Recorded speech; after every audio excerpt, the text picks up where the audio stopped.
What is up, boys? Hey, Dan. Hey.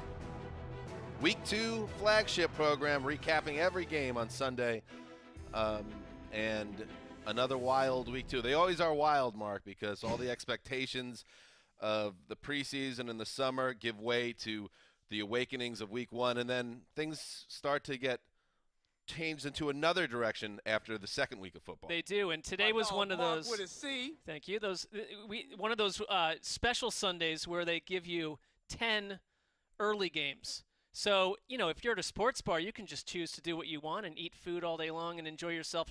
If you're us, it's like 15 aircrafts coming at you at the same time, and you just come out with as much information as possible, and the show may suffer for it. A little ridiculous to have 10 early games. I don't know what the strategy so is there from a complicated network here? angle either. I'd like to spread them out a little. Greg, you're very plugged in with the Shadowy League figures. You're always hobnobbing. Potentially one of them. Potentially one of them in the future.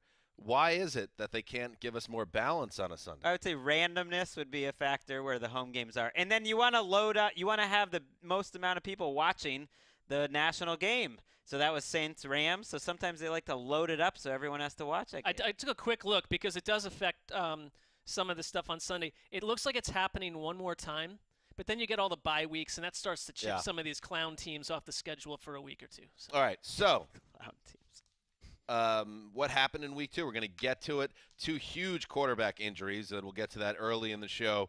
But why don't we start? Wes, how are you? A little quiet and early going. My brain's a little scrambled today, but Take us through it. What's up? well, it's just a lot to keep track of. Yes. I didn't get to do as much prep work between the Because of the schedule. Yeah. end of the late games. The Bears Broncos game. Wes is like he had like 77 snaps in week 1. It was a pretty relaxing off season, and you're feeling that sometimes, the soreness going into week 2. Week 2 is the real test. There is like a flock of American bricklayers who are like, okay, boys, what are you doing on Sundays that's so tough? All right, so we have quarterback injuries to get to, but let's start with the wildest ending to a week 2 game, and it happened, up in Mile High. You go to Empower Field, Wes, and crazy things go down. He's made it from 40 and 52. This one from 53 right hash. Scales down the ball. Down to the hole from the right hash. Angle to the left. Good placement. Boot by Eddie Pinheiro. Kick to the uprights. Then the kick is good for the win. Pinheiro with the De Niro kick to send Denver down as time expires. Bears 16, Denver 14. They escape with the victory on the road. Fade to black. Beautiful. I thought you said dinero, like money. Money. Yes. I thought it was like a Panera No, I bread think he bit. had that in the holster waiting for something to Still happen. doesn't really rhyme. Not really. Yeah. Jeff Joniak with the call for Bears Radio Network. Eddie Pinheiro. Eddie Money. Baby, hold on to me. Rest in peace. Stroked a 51-yard field goal as time expired, lifting the Bears to a 16-14 win. It's one of the strangest, most unusual endings to a football game that you will ever see. Wes, so much happened here. So much to unpack in the last few minutes of this game. But the Bears stole one at Empower Field. It did feel like they stole it. I think that's how Broncos fans will feel. For 59 minutes, it felt like nothing but holding penalties happened in this game. Flacco hits Cortland Sutton to convert a pair of fourth down penalties with the game on the line, or fourth down situations with the game on the line. It then hits Manny Sanders with a great catch in the back of the end zone. Sanders had an excellent game today.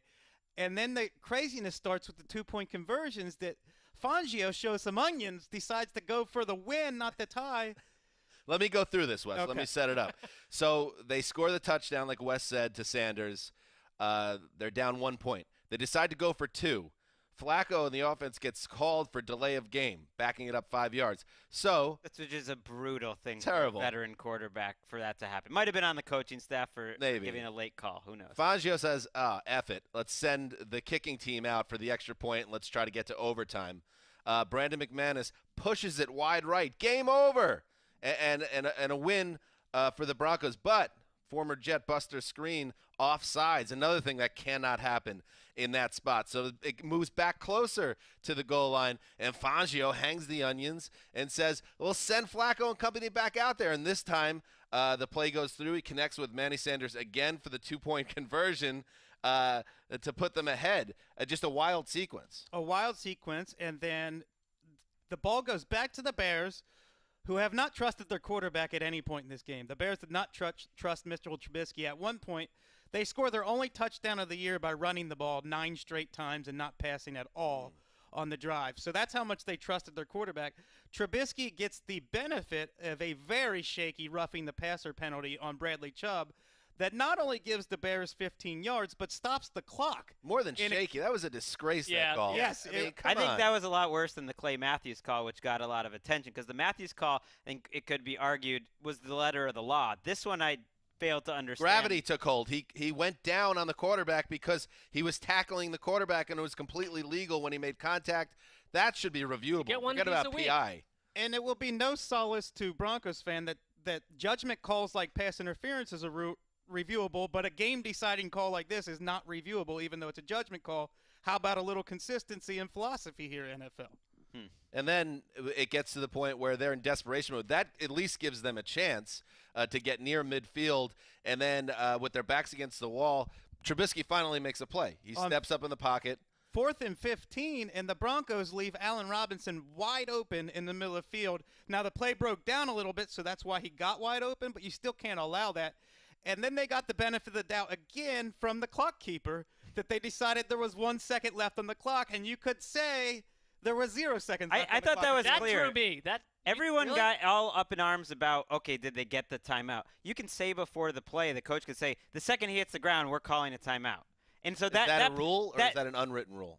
That is how the NFL works in terms of timeouts. We say, they don't really sweat the time in terms as long as you don't need they're to prepared. get the attention of an official. No, if you say it no. beforehand. If you're down, you can call the time. So I wasn't worried about that because it seemed clear. Even then, it's borderline. It was borderline. There was 1 second, though. It looked like there was 1 second. I was more hung up, like Mark was, with the idea of don't you need to get someone's attention and get the timeout called? But I guess if you set it up ahead of time. I'm fine with it if that's how they want to operate with it. My one thing, because a win like this, the Bears fans went through a hellish week after week 1, and I get that, and you can feel good tonight about getting out of Denver, one of the toughest places to play, with this. And if I'm Vic Fangio, I don't have a problem with going forward on 2 because I don't think that offense is getting back into scoring position in overtime necessarily. But Bears, and nice play by Mitch Trubisky, but I do not come out of this game with anything but hyper concern about the long path of this offense season-wide. How do you win 7 games with this offense? 4.4 yards per attempt. 120 yards. It was pretty interesting that the Broncos, Joe Flacco threw an awful, what appeared to be game-ending interception in the red zone just before that happened. Their last 3 drives, they're driving up and down the field on the Broncos. They kick a field goal, they throw an interception on the goal line, and then they score a touchdown with the 2-point conversion on that Bears defense. It reminded me a little bit of that Eagles game in the playoffs where the offense was bad for so long that the defense eventually caved in. It's going to be a long and wild and fun night at the Kicker Club because Eddie Pinheiro is the biggest superstar in the game this summer in the Kicker Club after going through the gauntlet of Bears training camp and off-season activities where Chicago and Matt Nagy brought in 9 different kickers and essentially played mental war games on everyone in that competition as they try to work their way away from the double doink and Cody Parkey. Eddie Pinheiro drills a game winner. I'm sure being 5,000 feet above sea level helped, but hey, that was an onions kick. Let's hear from Eddie after the game because he deserves it. Yeah, that was, like I said, I couldn't have done it without my team. Thank God that it was to this point. And for everybody listening, man, if you don't believe in Jesus Christ, you better start because he's real. I promise you that. He's a Bears fan.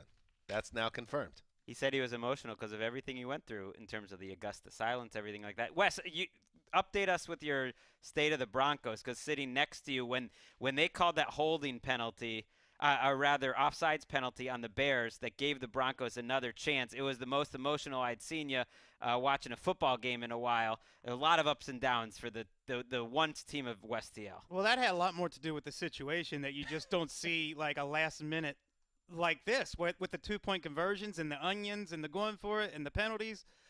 The Broncos had 27 first downs in this game, which is the same number as the Patriots and 49ers and their 40 burgers. They moved the ball up and down the field all game. You ask where the big plays were, they all got brought back on Garrett Bowles holding penalties or Ronald Leary holding penalties. They moved the ball. They had big plays. The big plays just didn't count because of holding. We've seen at this point 10 or 11 teams that Wes has, cozied up to over the course of seasons. The Joe Flacco-led Broncos do not, at this point, to me, look like one of those teams. I will wait and see what We're not letting you off the roller coaster either, Wes. That's fair. I've got to spend time in the penalty box, but I will say that the biggest – You're strapped in, baby. The biggest issue with the Broncos offense so far this year is they've not been able to do anything in the condensed area of the red zone except on that go-ahead touchdown and 2-point conversion. Right, you get 27 first downs. Yeah, that's nice. You scored 14 points. Good luck with that. Again, watch the game. You're going to see a lot of Garrett Bowles holding penalties undoing the good of Phillip Lindsay, Royce Freeman, and Joe Flacco. Right, and he remains their left tackle. They said after the game they're not even considering benching Garrett Bowles. Way to lose a game. My goodness. All right, let's move on now to a rematch of the NFC Championship game. Again, they empty out and leave Goff alone in the shotgun. He's going to take this snap with less than 8 seconds on the play clock. Here it comes. Rush from the Saints. He throws left side. Cooper Kupp the catch. 45 and 50. Stiff arm into Saints territory. He breaks the tackle. Gets a block at the 30. Cooper Kupp 20. Waves back 10. Cooper Kupp. Touchdown away! Cooper Kupp was actually ruled down at the 1-foot line, but who cares? Jared Goff scored on the next play anyway, and JB Long of the Rams Radio Network with the call there. Good man. 27-9 win for the Rams over the Saints at the Coliseum. It was supposed to be a revenge game for the Saints after last January's NFC Championship game officiating debacle, but instead the Saints are holding their breath after Drew Brees, and this is the biggest storyline coming out of this game, suffered a potentially serious thumb injury in the first half.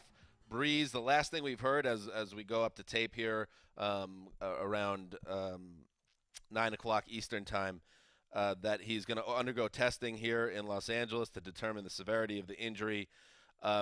Mark, it didn't pass the sniff test when you're watching it on the sidelines. Right off the bat, he injures it, his hand collides with Aaron Donald on a pass rush, and he's immediately out of the game. His hand's taped up, but he's just standing there watching. There's no attempt to try to warm up. And then at one point, Fox cameras catch Breeze go to try to even just pick up the ball, and immediately he tosses it away because obviously he gets a surge of pain. Very bad situation for the Saints. I mean, that helps. That's when it helps to have Troy Aikman watching what's happening, because he's been through these things before. He went through some ups and downs with durability, and right away he said, no, Breeze is absolutely not coming back in this game, and it's probably more serious than anyone would let on at this point, because there were no doctors even examining him. He was just sort of sitting there with a dejected look on his face, and suddenly you're getting a very big helping of Teddy Bridgewater. Too much Teddy Bridgewater in this game, and we'll see if Bridgewater ends up being their starter going forward in the weeks ahead, and we'll find out again.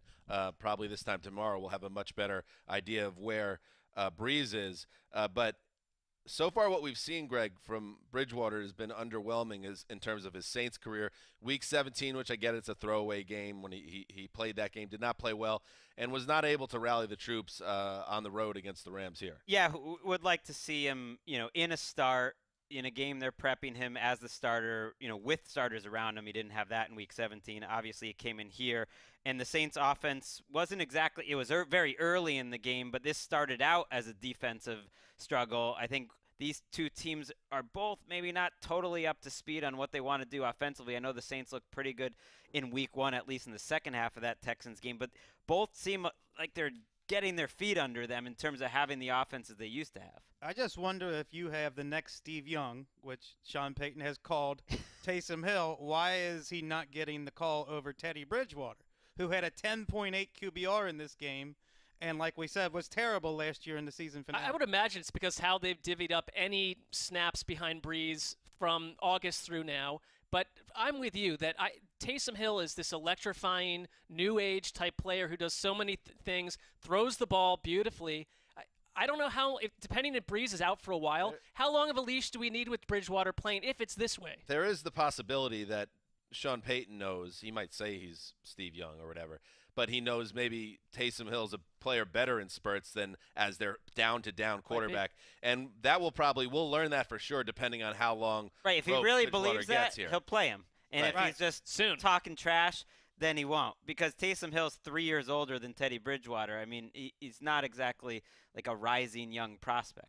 Right, and the Saints, who are very close to being 0-2 this year, if not for a bailout by Will Lutz there on Monday Night Football. What really jumps out to me from this game is if this Breeze injury is serious, the NFC South becomes a lot more interesting. It was a kind of a runaway division, it seemed like, for the Saints. If Breeze misses a lot of time and they do not get good quarterback play, that opens the door up for everybody in that division. And that will be interesting to watch. Nobody's played well in this division so far. No. And Jared Goff. Well, except Todd Bowles. Todd Bowles is just flying around the field. Well, he's killing it. He's back. It's the redemption season. But on the Rams side of the ball, Jared Goff better than he was in week 1, but still not great, but an improvement. So no need to panic with Goff. And Gurley, it's coming further into focus now. He had his first touchdown of the year in this game.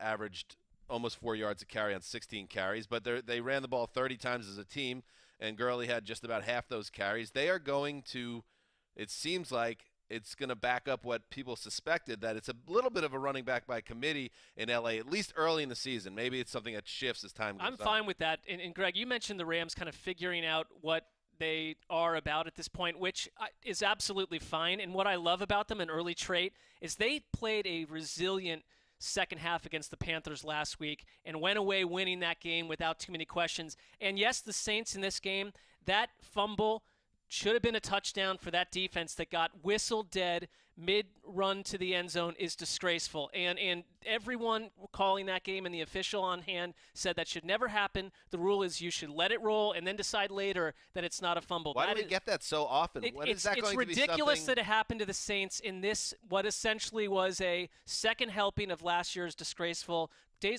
called NFC title game. That said, I don't think in the end it would have stopped the Rams from doing what they did in this game. I really love the way they played down the stretch 2 weeks in a row. It's a sign of a great team when you win games that you don't play that well. People saying they haven't played that well this year. Well, they won on the road against the Panthers. They end up winning this game by 18. Goff ends up throwing 10 yards per attempt. The Saints defense gives up, 3 straight touchdowns in the second half and 3 possessions? You take that. What more do you want? And the Gurley thing, it's a fantasy problem. And I get that's why it's in our Twitter feed. But if you're the Rams, it's like, they don't care. Who cares? He's getting 63% of the snaps. He's the starter. It's a fantasy problem. It's not really a Rams. Goff threw a few beautiful passes in this game, too. Yeah, he had a 50-yard hookup with Brandon Cooks. That throw, go watch that. Gorgeous, 57-yard throw. And the other big takeaway, positive-wise, Cooper Kupp looks like Cooper Kupp from before the ACL tear last year. You mentioned how the NFC South is up for grabs. We'll see if the NFC West is up for grabs, but right now they have 3 2-0 teams. You don't see that too often. I mean, there's the three teams out there feeling pretty good about themselves. All right. They'll all go 14-0. So they'll all start 14-0, I predict. You should. That's no issues there. If you're a game official that's blowing a play dead, still, after this happens 14 times every year, and everyone else agrees that makes no sense to blow it dead, there's got to be some type of penalty. I would put the man. We got to call the league office. I would take the official. You go to the nearest American shoreline. You put him on a vessel, and the vessel just goes deep out into sea, and we never hear from that human ever again. That would you'd eliminate people doing this. They do get graded, right? So they get a scolding. It should be an automatic It's got to be a deeper punishment. Sent to sea. They're out. They're gone into the horizon. And maybe you get picked up by a vessel that happens to be in the neighborhood. Maybe you land on an island and survive. Or Not our problem. I've started to feel bad for the officials lately. It's like we're trying to solve problems here. I'm just saying. Penalize the penalizers. These players go out. They have a terrible game. It happens. Well, it's not a refs league, Greg. Sorry. All right, more injury issues at the quarterback position. Let's head to Pittsburgh. Penny is wide to the right. Let's keep an eye on Will Dissly, the tight end. Russell takes the snap, looks far side. He's going to throw downfield. He's got Metcalf. He's got it. Touchdown, Seahawks. DK Metcalf one-on-one down the far sidelines. Good luck. Perfect pass by Russell Wilson. A 28-yard strike. That's number 201 touchdowns for Russell Wilson. What a Hall of Fame career he is having. 27-19, the Seahawks leading. Steve Rabel of the Seahawks Radio Network with the call. Yes, Russell Wilson, dangerous. Threw for 3 touchdowns, including that gorgeous 28-yarder to DK Metcalf. That kid can play. The Seahawks hold off the Pittsburgh Steelers 28-26 at Heinz Field. The Steelers, and we'll get to the Seahawks in a moment, but the Steelers are 0-2, and Greg, that's just the start of it. Yeah, Ben Roethlisberger left this game with an elbow injury just before halftime. In the final drive that he had moving down the field, he was shaking his elbow quite a bit. Sometimes right until he was in a shotgun formation. Sometimes until the minute. You were giving him some heat. Well, he was sitting there flapping his arm until the second the ball came, and then he moved him down the field. I believe they scored on that drive. But he obviously was in serious pain. It was his left elbow. Didn't come back out. They're going to have Tess and James Conner left in the second half. And Mason Rudolph came in, played pretty well for the most part.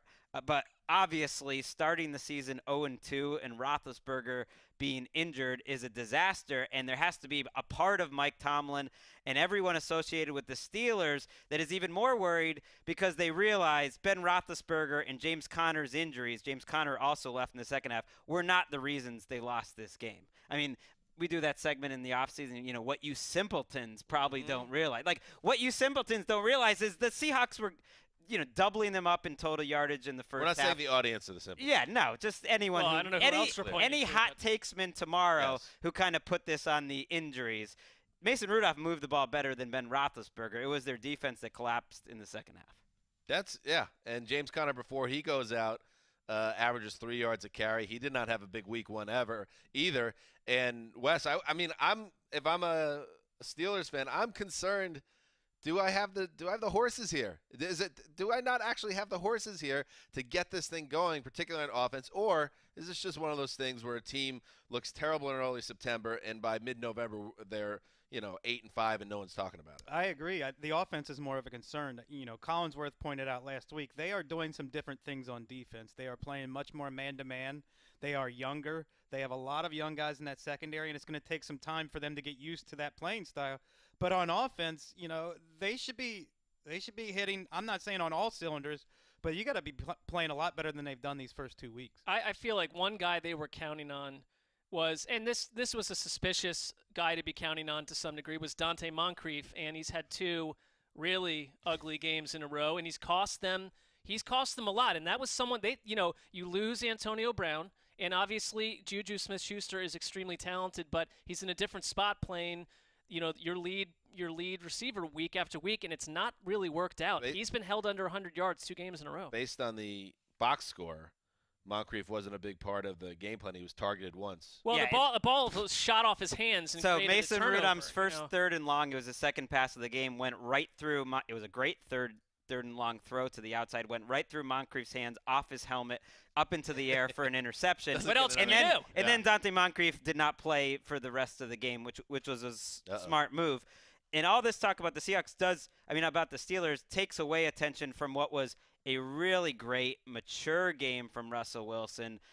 I think this showed some progress, if you're a Seahawks fan, of Brian Schottenheimer and Russell Wilson adapting to what was happening. In the first quarter of the game, they're doing their normal dropbacks. The Steelers are absolutely destroying them up front. The Seahawks offensive line is a big concern for me right now. They're not pass protecting well, but they adjust to the short passing game. Russell Wilson ends up getting, what did he have? 300 yards, 3 touchdowns in this game without having to look spectacular, without running around. It was just very composed, dicing up the Steelers' zone. They kind of went back to a zone defense this week, and he was picking apart Terrell Edmonds and some of the young players in the Steelers' secondary. And Pete Carroll also showed a little new leaf, too, for a 68-year-old. Celebrated his birthday for this game. I think he's either the 5th or the 6th oldest coach in NFL history. He called passes on first and second down when they had to go kill the clock to end the game after the Steelers had cut it to 2. They did it by throwing. And they went for a 4th and 1 with 2 minutes left that would have set the Steelers up to maybe go for the winning field goal. They end up going for it on 4th down. So Pete Carroll still learning new things. Yeah, I guess you can teach an old dog new tricks. There you go. Also, has to have the greatest pass interference challenge in NFL history. It's only been 2 weeks. But one play that the announcer, I forget who it was now, did not think there was any chance that he was going to get it overturned. And I didn't think there was a great chance either. It did, and it totally changed the game. The Seahawks kept the ball and ended up scoring. I mean, that is one of those things where he's going to get the credit. There's probably someone high up in a booth saying, "Get on that now, birthday boy." Hey, if I'm 68 years old, just come congratulate me for living. Oh, he's youthful. I just want to. That's my goal for 68. Forget winning a football game. Well, what about Greg? You getting off Seahawks corner in early September, and I'm loving it over there. They're so accommodating. It's really a nice. It's been great. Family atmosphere. This is what every Seahawks game the last decade's been like. It's very close. It's crazy. It's fun. They'll probably go 10-6 and lose in the wild card round. Dan enjoying DK Metcalf making game-changing plays every week. Little player. What about Will Dissly? Not little at all, actually. Will Dissly. Got to get behind the Will Dissly Express. Who's not? All right, let's move on. 5.5 to go. Can the Packers defense hold? First down, Minnesota, Green Bay 8-yard line. Fake to Cook, Cousins bootlegs right, chased by Dean Lowry. Lofts it right corner of the end zone. Leaping interception. Kevin King's got it. Green Bay football. A spectacular leaping grab, and now the officials are talking it over. It is Green Bay ball. Yes. Kevin King high in the air, using every inch of his 6'3" to gather it in the corner of the end zone. Wayne Larrabee of the Packers Radio Network with the call. What are you doing, Kirk Cousins? Kevin King intercepted Cousins late in the fourth quarter in the back of the end zone. The biggest play in Green Bay's 21-16 win over the Vikings at Lambeau Field. Mike Pettine's defense bailed out the Packers for a second straight week after Aaron Rodgers and company went ice cold following a red-hot start. This is a really strange game, boys, and when you watch this on Game Pass, you will agree, because the game begins with, as we all know, the Packers struggled mightily in Week 1 against the Bears on Thursday night on offense. And in this game, they come out on fire, 3 straight bang, bang, bang touchdown drives. They're up 21-0 1 minute into the second quarter, and you think what you have is going to be a total wipeout. From that point on, the game entirely shifted, and the Vikings take control on both sides of the ball, really. The Packers have about 150 total yards for the rest of the game, period. Don't score another point, and the Vikings start, chipping away. But they continuously, Minnesota shot themselves in the foot in this game. They could not get over the hump, and the interception was a perfect encapsulation of the struggles by the Vikings to get over the hump. It was a 1st and goal from the 8-yard line midway through the fourth quarter, and Cousins, who really did not have a good game and is not having a great start to his second season in Minnesota, forces the ball into double coverage, bordering on triple coverage, on 1st and goal from the 8 for the interception. It turned out to be their last real chance to do anything. And, I think Cousins was brought, Mark, to Minnesota to be a steadying presence at quarterback, not necessarily be a superstar that lifts the team to greater heights, but be a guy that in games like this, in division showdowns, on the road where you need a big play, he's a guy that can give it to you. In this game, he wasn't up to the challenge, and the criticism is going to get louder and louder the more games that pile up like this. He's got to endure that. I mean, I don't think that he should have been brought to Minnesota to be a superstar, but at the time he was paid like one. And at this point, it feels like, you can look at this game and say, Stephon Diggs, that pass interference that nullified that touchdown was another. I don't want to do this with every game, but it seems like the refs are constantly trying to outdo each. There were 3 offensive pass interference calls that went against the Vikings. They were all suspect. None worse than the call Mark's referring to. Kirk Cousins should have had a touchdown pass to Diggs. Nothing called on the field. As they're bringing out the extra point team, they get buzzed down from upstairs, and they call an OPI. They call, I think, Dalvin Cook for a screen on a very ticky-tack call that was not made on the field, taking the points off the board. And I'll tell you, when you watch this, you'll see. So they lose by 5 points, okay? That play is your patented Mike Lombardi 4-point play because they fail to get in the end zone, kick the field goal. That costs them 4 points. Now there's a 1-point difference. The next time the Vikings get in the end zone and score, Stephon Diggs has a long touchdown catch. Diggs is so angry still that he had the other touchdown taken away that in a rage he takes off his helmet and mean mugs the crowd at Lambeau clearly because he was still fired up that he got screwed before. They flag him for that, unsportsmanlike. And because there's a new NFL rule, one that I called would cost somebody a game back in June or something. Bingo. 15-yard unsportsmanlike conduct for taking off your helmet, not enforced on the kickoff, but on the extra point. So it backs it up to a 48-yard extra point attempt. You know what happens next. It's blocked. That's the 5th point, connected directly to that first play. They lose by 5, and this was such a Vikings loss. And, I was bemoaning my existence and moping about the Jets late last week. But Vikings fans, they know the feeling too, because this is a uniquely typed Vikings loss that when the season ends and wherever they stand up, whether they fall short of the playoffs or don't have a home game or they just miss the Packers in the division, you're kicking yourself because they should have won a game. They were down 21-0, and they just killed themselves. When these calls come down to the sideline, I think it's time that we have the technology to trace where they've come from, because this sounds like it came from like Mike Holmgren's living room. I mean, who's actually dialing up anyone to say, take a look at that Diggs catch? It came from somewhere nefarious, I promise you. I'm just saying, someone with Packers ties said, okay, I'm going to get on Green Bay's side here and cause some issues. And let's not lose track of the good news around the Packers. They're 2-0 under Matt LaFleur. The bad news is they could not have looked worse now for 7 out of 8 quarters of their season on offense. And you're going to be stunned by how much they struggled to just move the ball, and Pettine's defense bailing him out over and over again down the stretch of this game. They have a lot of work to do, and we got our first Rodgers barking at Matt LaFleur incident on the sideline, which was downplayed, of course, as you'd expect by Rodgers afterward. But keep an eye on this because they're still ironing out some kinks here. Yeah, ESPN's Rob Domofsky, great beat reporter, said if you had under 6 quarters into the season when Rodgers would come off the field yelling in the direction of Matt the Flower, my name for him, then you're a winner. Yeah, but survive in advance. It's September football. No teams are going to resemble what they look like now in December, and they have these 2 division wins in their pocket. Nice. One in Chicago, one against Minnesota, and they're winning different types of ways. And if you're a Vikings fan, it does feel like a Vikings type of loss. It feels like a Kirk Cousins type of loss because he's got great stats, but he sort of is – me and Akime's made this point, our friend who we had on the show.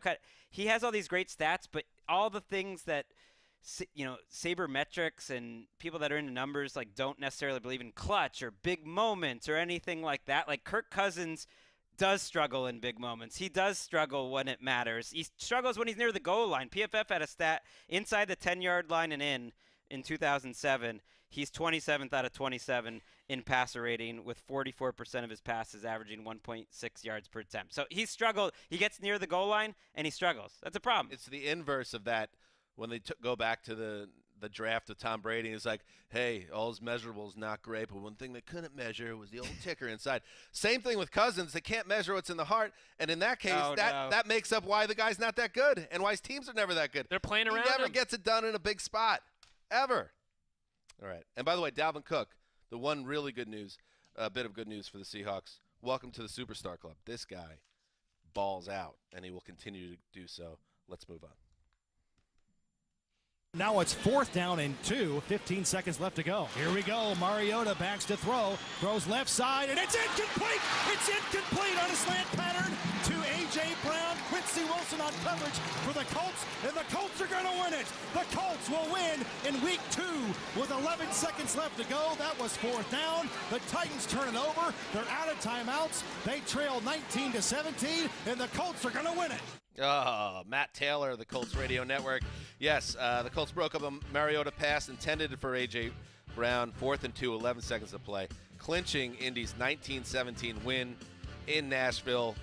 It was that kind of day for the Titans offense, which struggled to move the ball against the good Colts defense that brought a lot of heat on Mariota. Jake Brisket put the Colts ahead with 5 minutes to play in the 4th quarter. And at the end of the day, Wes, what you really need to do in that spot, and we all got excited about what we saw from the Titans in Cleveland last week, but what you need to do at home, if you're Marcus Mariota and it's time to take the next step or you're going to be sent out of town, you need to get something done there. And that last possession, down 19-17, he barely was able to move the ball. It was check down pass, 15-yard scramble, check down pass, spike on a 3rd and 2, setting up a 4th and 2 that then leads to the incompletion. Mariota, after the game, said, "That's on me. I should not have clocked the ball there," and it ultimately cost him. So Mariota falls short again, and this is just a 19-17 Titans loss at home to the Colts. That's that 9-7 Titans at you right again. So beyond that one drive that mattered at the end of the game, why did they only score 17 points? Because they had no offensive aerial attack. It's just Derrick Henry moved the ball just fine. He's I think a very good running back. They have that element of it. But there are a couple things that really jump out to you. Delaney Walker, after having a great week 1, he didn't have a big impact in this game. And then remember Adam Humphries? Remember that?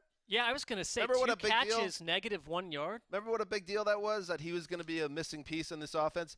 Thus far in the season, I think he has 3 catches for 4 yards in 2 games. It's odd to me that Marcus Mariota has always thrown better between the numbers, but has he ever had a slot receiver? But he does now. And he's not even right. But now he's invisible, the slot receiver. Right. So Mariota averaged what, five and a half yards per attempt. You have a chance to set up the game-winning field goal drive with a reasonably short field. You don't do it. You spike it on 3rd and 2. I mean, that's that. I don't know if he's trying to cover for the coaches. Probably not. But that's just I hate when teams spike way too much in 2-minute situations. And on a 3rd down with the game on the line is unbelievably brutal. And after the game, Mariota's talking about how he can't keep taking sacks and can't keep getting hit.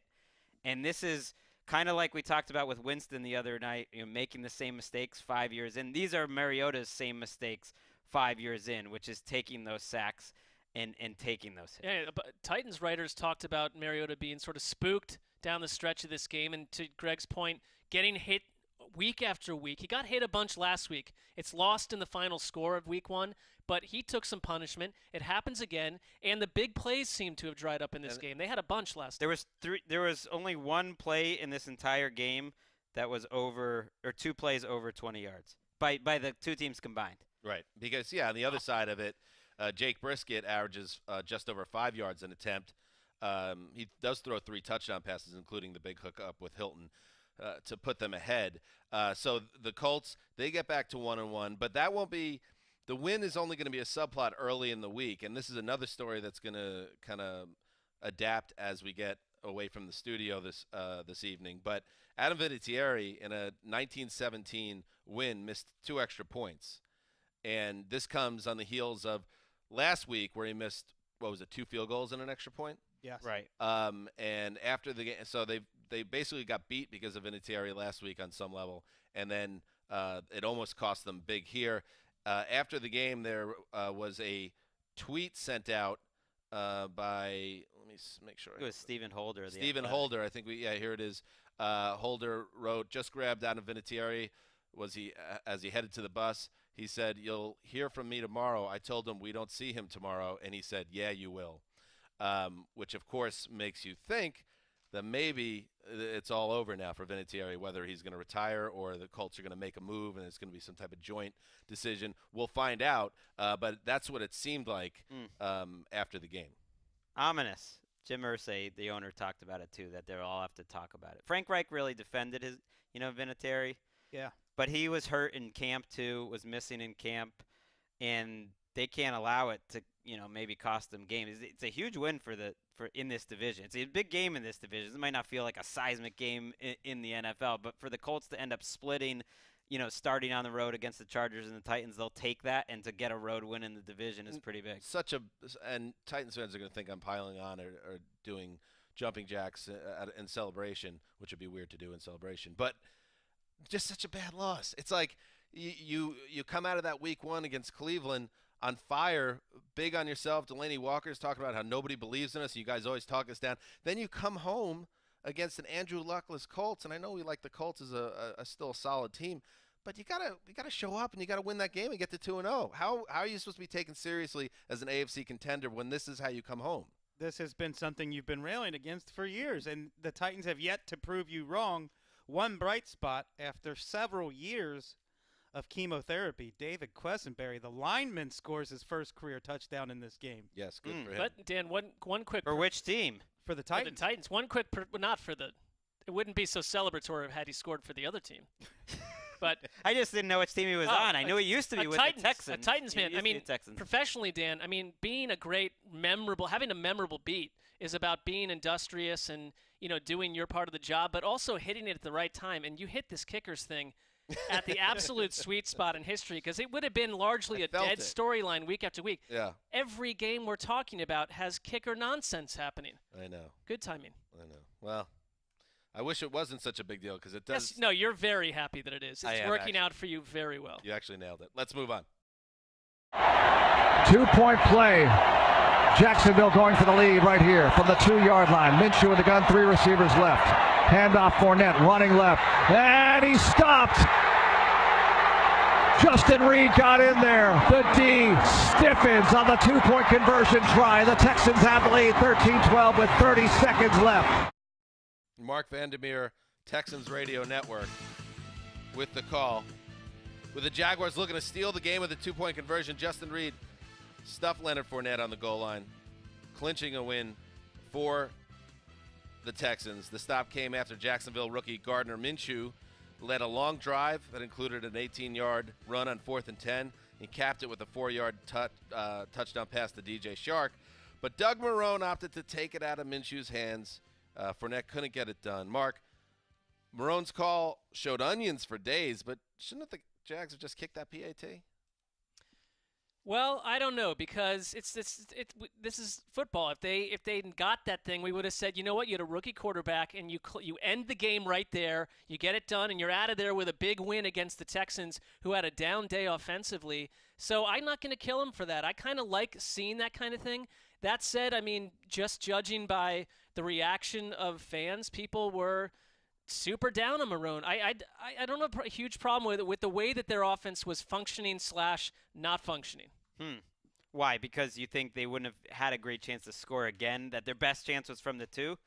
Because you're putting it in the hands of your offense. Yes, I kind of do. I mean, because it was, you needed that last surge from Minshew and the Jaguars to even get into that situation. Their offense was largely lost. They didn't have a lot of continuity from March to March.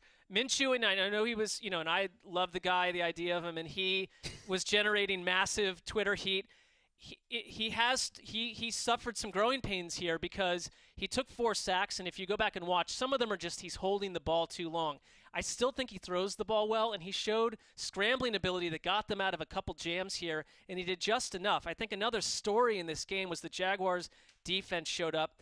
DeAndre Hopkins held to 40 yards, and in this case that they basically have Jalen Ramsey tracking him snap to snap, and that was a great matchup.